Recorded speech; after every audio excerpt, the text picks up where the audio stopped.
When the Real Housewives of DC premiered in 2010, nobody expected it to take the turn it eventually did, which actually led to it not even being renewed. Real Housewives DC is the only franchise as a one-season wonder, and I say that with full conviction because firstly, I totally recommend it if you do plan on watching it.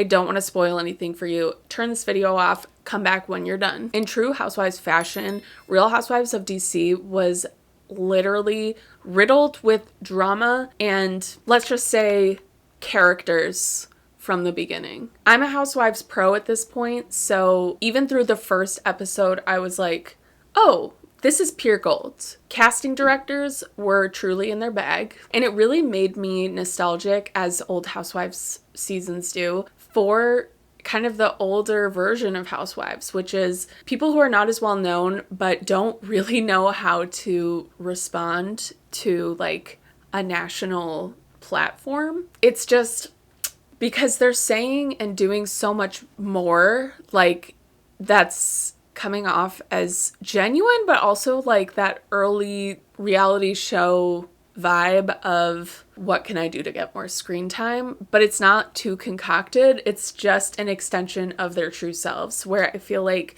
newer housewives, there's that level of awareness. Like they all have agents and media training most of the time, like before they even come on the show. And so it's more polished. They have stylists, they have full glam. And in like this season of Real Housewives of DC, there is an element of glam, but just not to the degree we see today, and it's so charming. So let's get into the characters first of all. So we have Linda. Her last name, I don't know if I'm pronouncing this right, is Erkalatian. We'll just call her Linda. Mary Amos, Mikhail Salahi, Kat Amini, and Stacey Turner. Linda is a bit older and sort of mellow, I think, than the other women.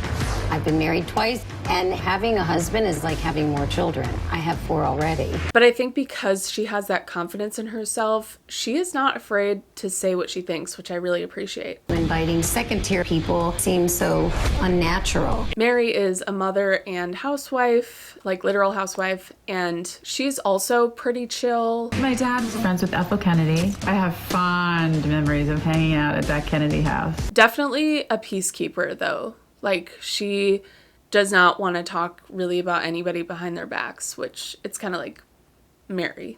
Come on, Mary! That's why you're here. Mikhail, to me, is the star. She is a standout star, and I'll tell you why. It's because she and her husband are kind of pathological liars, and that's a little bit of subtle foreshadowing for you.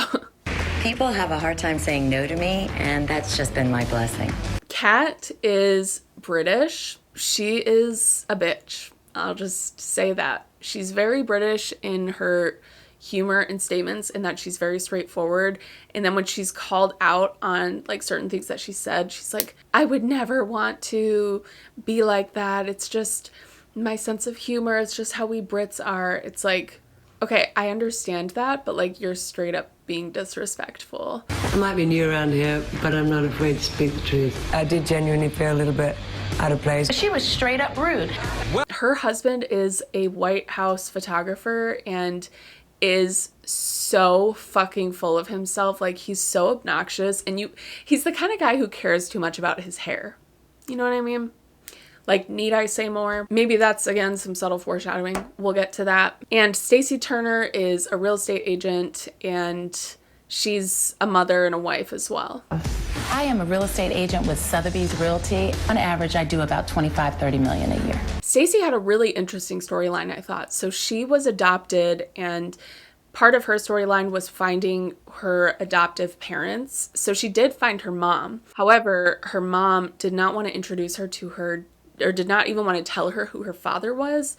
I think she was in the Peace Corps, I want to say. I don't know if she was in Nigeria at the time, but she had Stacey out of wedlock when she was in a relationship with a Nigerian man, and then she came back to the States and started a new life and everything, and Stacey was adopted. Stacey's biological mother didn't even want to open the door because she didn't want her family to know that in Stacey's words, that she had a black baby, which is like, wow, that's really disgusting.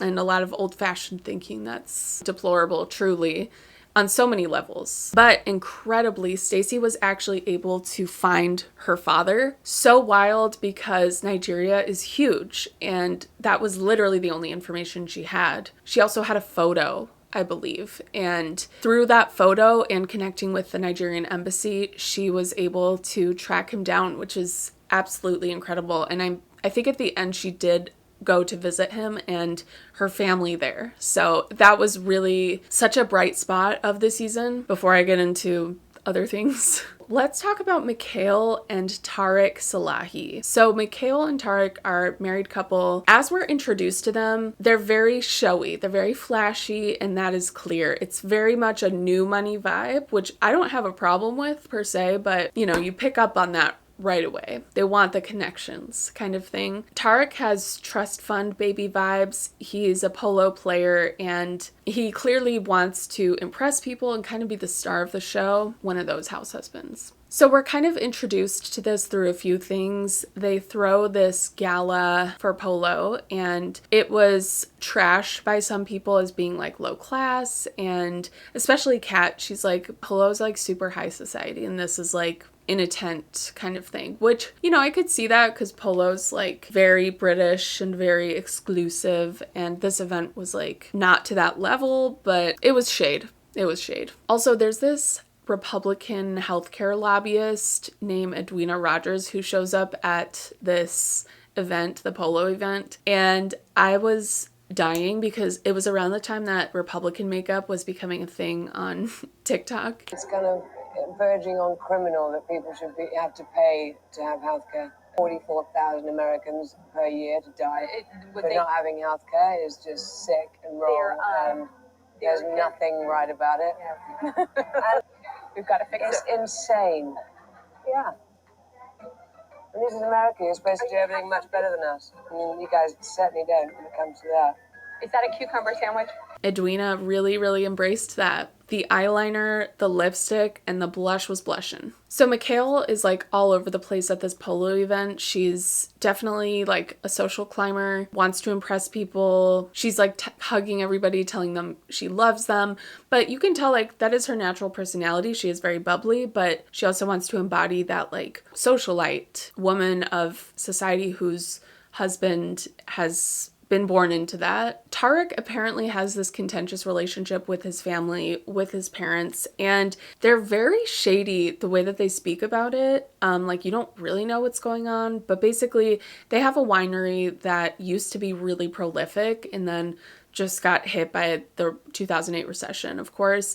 And so Tariq had ownership of it, but there was still a dispute going on with his parents, specifically with his mother, from my understanding. So they invite everybody to a grape stomp, and things do not go as planned. Firstly, there's all this issue. They have security there because Tariq's mother was like trying to get in, and the police were there. It was like so dramatic, and all the other housewives were like, what is this? Like, why are we doing this? Also, they do this whole grape stomp and there's like literally a tablespoon of juice that comes out of these. And apparently they were like, these are like grocery store grapes. And you could tell, like you could see the containers, which wouldn't surprise me because again, Mikhail and Tariq are full of shit. You don't even need to be an intuitive person or have experience with people like this. Unfortunately, I've experienced people like that in my life, but you can like clock it pretty instantly. At one point, Stacey and her husband go to Paris because Stacey's husband's brother is a famous musician there. Like he had the #1 song there at the time. And Mikhail and Tariq were like, let's go. Like, we want to go too, let's go. And so they literally just within a couple of days, like got tickets that planned this trip. And so again, showing like, oh, okay, like we can,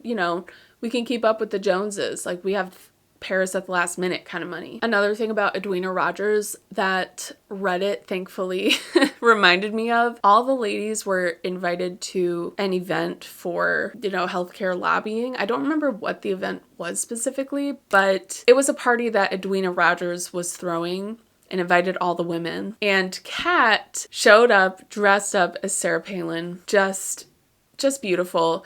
And then Edwina was taken away in a stretcher and couldn't even attend her own event. Like, it was a health issue, but it was one of those things where it's like, wait, what? Like, I don't remember what it was, but like literally everybody was there and she had to leave and somebody had to come out and be like, sorry, Edwina can't show up to her own party. So enjoy, which was disappointing. And it makes me question, it's like, did she not want to have her reaction to this Sarah Palin cosplay on camera? You know, it wouldn't be the first time that would happen on Housewives. Celebrity hairstylist Paul Wharton is friends with a lot of the ladies, and again, it's just like a perfect cliche in Housewives franchises that there is a hairstylist friend of. I actually love Paul. He's like a common thread, and he adds context to situations. He's not like camera hungry either. Like, he just plays it really well, and it's disappointing. I would have loved to see more of him on the show if they had future seasons.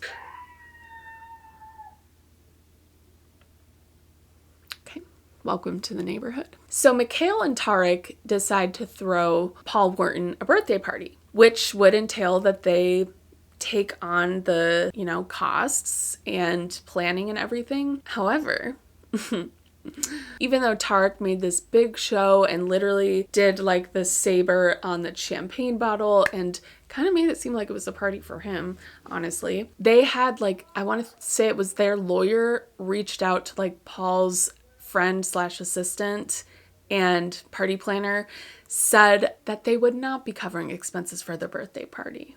So again, just adding more to their lies, like this is constantly building up through the whole season. One night, all the ladies and their husbands are at a dinner, and Tarek reveals that Mary's daughter is under investigation by the FBI for stealing his polo gear. Mary, who's so anti-drama, gets incredibly upset by this. And later the truth comes out. It was so vague. It was because somebody on Facebook had posted something that looked like Tarek's polo stuff, and it was Mary's daughter's friend who posted that. Mary's daughter commented something on it. So it was really like far removed, and also nothing was proven in this situation. Yet at this dinner, Tarek is literally like, your daughter is going to be arrested. Like, the FBI is investigating her and everything. To me, those were definitely all of the standout moments building up to, again, the reason the show was canceled,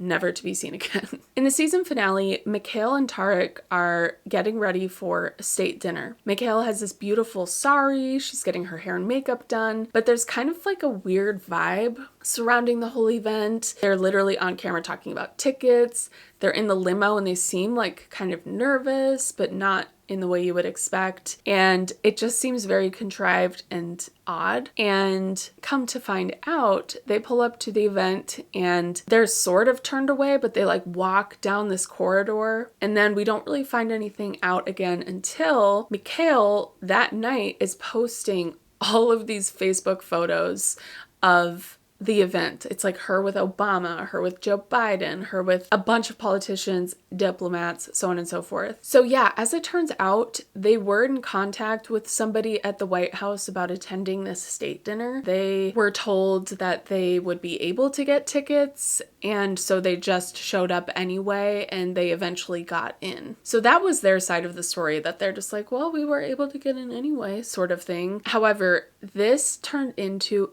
a huge security breach issue, literally made national news. There's even a Wikipedia page about this event that I will link below. So this particular state dinner was to honor India's Prime Minister at the time, Manmohan Singh. I don't know if I'm saying his name right. Sorry if I'm not. According to the Washington Post, they were able to get through security because they had the dress, like they had all the right clothes on, they knew the right things to say, and they stepped through a quote cultural blind spot. Apparently it was a front gate agent who let them in because he was persuaded by what they said, and also like he wanted to keep the lines moving because it was raining at the time. There was literally an FBI, speaking of the FBI, there was an FBI and a Secret Service investigation into this, because obviously if you as a civilian can breach security at the White House, like that does not bode well for our image as a country, I guess. The Salahis had to attend a U.S. House of Representatives Homeland Security Committee hearing that was aired obviously on C-SPAN. They were asked 32 questions, and on the advice of their counsel, they pleaded the fifth on every single one. Apparently there's a gate crashing MTV show called MTV Blaggers. I'd never heard of it, but it aired in the 2000s. According to the director, Tim Burke, Tarek reached out to him to ask for advice on how to crash this event.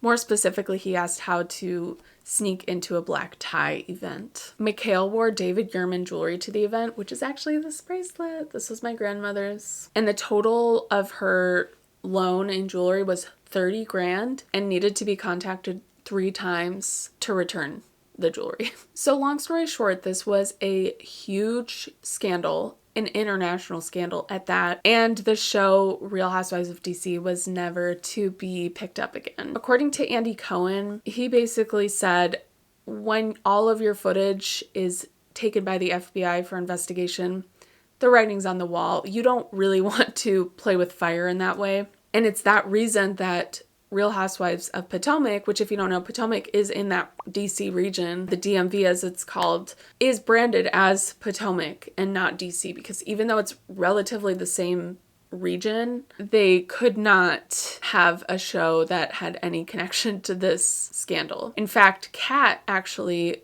was supposed to go to a dinner at the White House with her husband, and she was disinvited because of her connection to the Salahis. So she was pissed, and everybody was, rightfully so. Any connection to the Salahis, like they all filmed together, any connection is going to cause question for people, and these people live in DC, so they're brushing shoulders with those DC elites and politicians, and it's just not a good look. Following the end of Real Housewives of DC, Kat and her asshole photographer husband actually promptly split up, which I feel is sad just because she had 2 young daughters and it seemed like they were starting this fresh new life in DC after moving from England to be together. So that was sad, but even though I had my issues with Kat, I do feel like she can be very real at the same time, to her credit. And I appreciated that at the reunion, she spoke openly about her divorce. Mikhail and Tarek also got divorced, which also, I forgot this part, Mikhail claimed that she was a Redskins cheerleader, but it turned out that she was actually like only on the sidelines of like one show. Can you tell that I'm in the dance world and not the sports world? At one game, a couple games, she was on the sidelines for something. And long story short, like she was not a Redskins cheerleader as you would understand them to be. So it's that pathological liar. It's like taking a particle of truth and stretching it into this grand story. She and Tarek did this the whole time. All that to say, they ended up getting divorced, thank God. She's actually been in a relationship with Neil Scahn, or Sean, I don't know how you say it, who's co-founder and lead guitarist in Journey, the band. So I say good for her. Linda was not married during this show. She actually said she never wants to get married again. Mary and her husband also got divorced. Stacy and her husband also got divorced. So 4 out of the 5 women who were married during this show all got divorced, which is fine. Like, I don't see an issue with that, but I just thought that was interesting. If you're a Housewives watcher, you know that sometimes the show can be the kiss of death for a marriage. For better or worse, a lot of times it just highlights the issues you have. That definitely seemed to be the case for Kat and her husband. So, I guess it's a good thing. Anyway, that is the Real Housewives of DC. Like I said, it is a great show. I actually left out a lot of details, but I really had a fun time watching it. It's from 15 years ago, which is crazy, but you really have that peak early Housewives magic. And so I recommend watching it and seeing this all unfold in real time. Some true Real Housewives history for you there. I'm on the season finale of the first season of Real Housewives of Dallas, and I have, I think, 4 more seasons left, and then I will do another Housewives ranking. So make sure you subscribe and turn notifications on so that you are ready to watch. Check out my socials if you're interested. I've been doing more vloggy type stuff and having fun with that. TikTok, I just say like random snippets of my YouTube content usually, or just things that I'm like, I'm not going to make a YouTube video about it, but I want to talk about it. So check it out if you're interested, and thanks for watching. Bye.